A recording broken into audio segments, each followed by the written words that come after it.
listen and take evasive action, I can help you change your future. The following few moments may very well change your life. I wish someone had told me this when I was your age. Don't just aspire to make a living. Aspire to make a difference. Anything you want good, you can have. So claim it. Work hard to get it. When you get it, reach back. Pull someone else up. Each one, teach one. What is your true purpose on this earth? We are all dying, but only a small select few are truly living. You can step out of the shadows, into the light. You are meant for greatness. You are meant for more than just what you do for a living. Life is so unfair, and you don't have enough to deal with everything you got to deal with. The assault of the haters becomes so overwhelming in your heart because you don't understand why people could hate on you and attack you. Don't they see that behind the scenes somewhere you are being punched? Why are we so wise with other people's dilemmas and such a fool with our own? I'm trying to get you to understand how life balances itself and how no one gets everything and no one is exempt from pain, so that we can fill in whatever you need to fill in, so that you can recognize that all of us have something different that punches us. When people know that you are gifted, they are mesmerized by your gift, never understanding that behind every gift there is a price to be paid. Because people see the outer display of your gift, but they do not see the inner pains that go along with being who you are.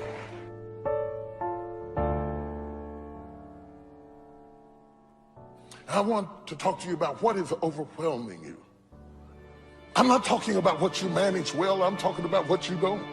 I don't want to talk to you about what you win at, I want to talk to you about what you fail at. I don't want to talk to you about the areas that you overcome, I want to talk to you about the areas that overwhelm you. I can't take another day. I don't need you to tell me how to act when I get healed. I need to teach me how to survive when I don't get healed. I don't need you to tell me how to shout when I got a new job, a new house, a new car, a new wife, a new circumstance. I got enough sense to be happy when things go right, but teach me how to be happy when all hell is breaking loose. Things are getting bad instead of better. Teach me how to stand when it's raining down on my face. I got the grace for the life I lead, for the situations I confront, for the people I deal with, and for the problems I have in my life. And don't let my tears fool you.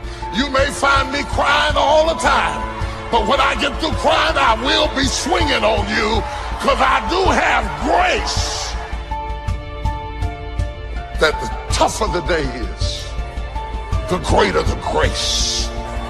The tougher the times are, the stronger the strength. You will win if you do not quit.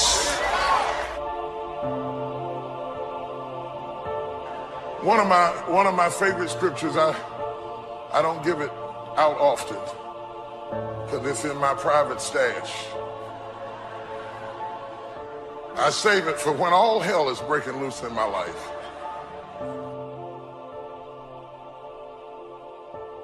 I pull this out when the devil has knocked my socks off. When I have periods that I don't want to get out of the bed in the morning, I use this.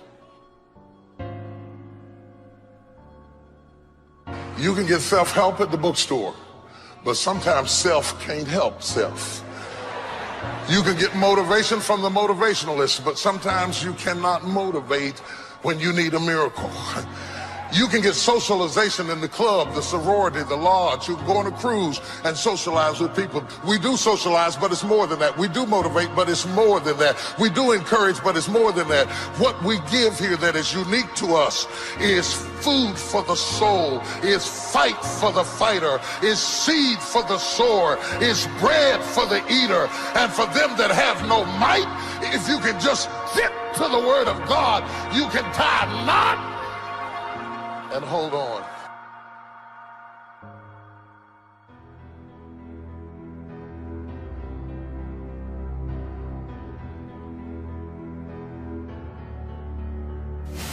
So yes, I'm going to turn this situation around. I'm not going to sit back and moan and cry over what happened and what went wrong and who did what.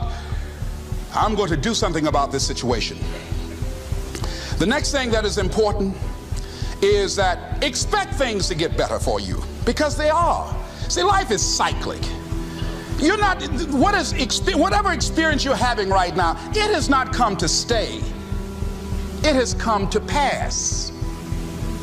Not to stay, just to pass. It's just going through. The biggest challenge is to know what's happening. This is a part of this thing we call life. This too shall pass. And maintaining perspective, putting it in perspective. I was doing a training at a college, and it was a 2-day training during orientation. And in the training that I provide, I'm a motivational speaker, but I conduct processes in personal dynamics, where people begin to go through changes that stimulate the right and left hemisphere of the brain, enable them to see themselves differently.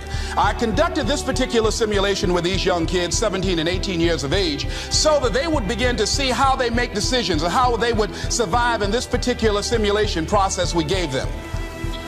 We had them to do it individually and then collectively. Over 30% of them wrote down as their first option, in order to survive, they would commit suicide. First thing they wrote down. Suicide among young people has increased 300%. Over 5,000 will successfully take their lives this year. Why? Why did they do that? I was so shocked. I said, what do you mean? Well, at least we would not suffer. And then they had the nerve to write down all of the other things they were going to do after they committed suicide. I said, listen, Kadumbo. No, when you come up with a permanent solution for a temporary problem, that's it. Game's over. That's it. You're not going to do anything. Anybody wrote suicide at the top, you can put your pencil down. See, a lot of us, because of our limited vision of ourselves, a lot of us who begin to focus on problems and enable them to overwhelm us, we begin to think that we have no options. We begin to believe that there's no way out. Repeat after me, there's always a way. Where there's a will, there's a way. Shake somebody's hand on your right and left and say, I'm unstoppable.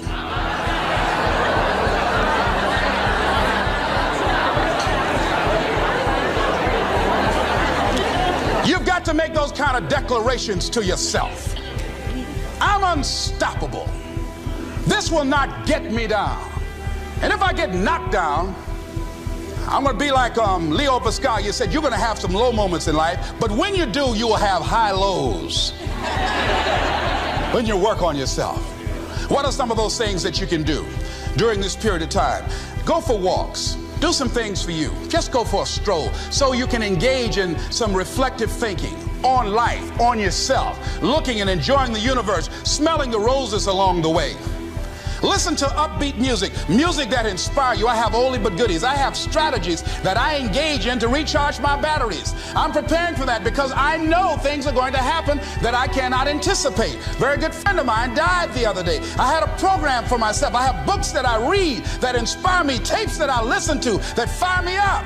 Because you're going to have sometimes low moments when you won't want to get out of bed. You just want to stay there. At times you won't want to come out the house.